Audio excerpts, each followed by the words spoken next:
Hello students, welcome back to my class. Students, the previous class I discussed about past continuous tense or past progressive tense.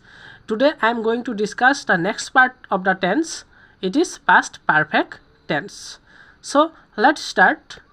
Students, in past perfect tense, if two actions happen in the past, it is necessary to show which action happened earlier than other.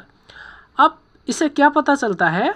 Past का मतलब तो past है, आप सभी को पता है कि नहीं? पास्ट में यदि दो घटनाएं घटित होती है, ठीक है, वो दो घटना में से कौन सा आगे हुआ है और कौन सा पीछे हुआ है, मतलब पास्ट का जो भी दो घटना है उनमें से कौन सी घटना आगे हुई थी और कौन सी पीछे हुई थी, उसे देखना हमें बहुत ज़रूरी होता है। कहाँ पर? आपका ये पास्ट परफेक्ट टेंस पर, ठीक है। तो हम अब कहते हैं, चलिए पास्ट परफेक्ट टेंस क्या है? What is past perfect tense? हम लिख सकते हैं आपका यह जो पास्ट परफेक्ट टेंस है, पास्ट, ठीक है। तो हमें क्या पता चला? Past perfect tense tells that an event happened in the past before another event in the past, मतलब पास्ट में दो घटना में से जोन सी घटना या जोन सा क्रिया आपका आगे संपन्न हुआ था, उसी से मतलब पास्ट परफेक्ट टेंस होता है, उसी को हम लोग पास्ट परफेक्ट टेंस बोलते हैं। मतलब क्या हुआ?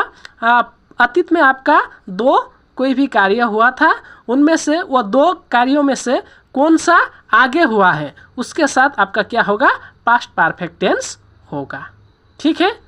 समझ में आया आप लोग को?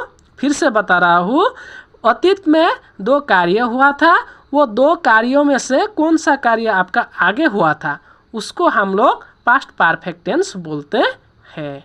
अब इसके यूज़ के बारे में बात करते हैं, चलिए। पास्ट परफेक्ट टेंस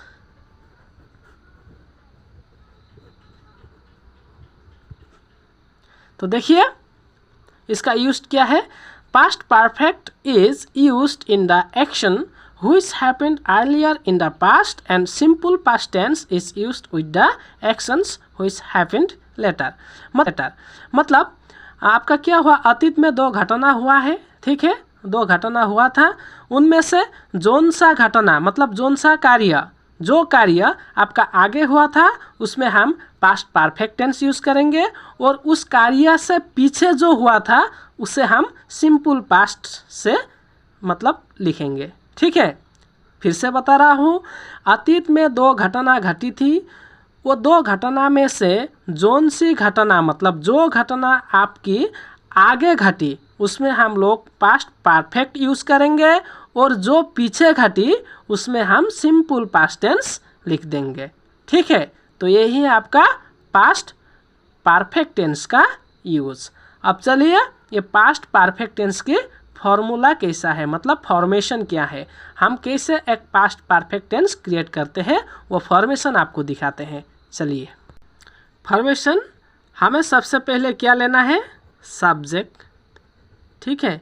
इसके बाद में आपको क्या देना है? हेड, ठीक है। इसके बाद में हेड देना है। इसके बाद में आपको वर्ब 3 देना है, मतलब वर्ब का पास्ट पार्टिसिपल फॉर्म आपको देना है।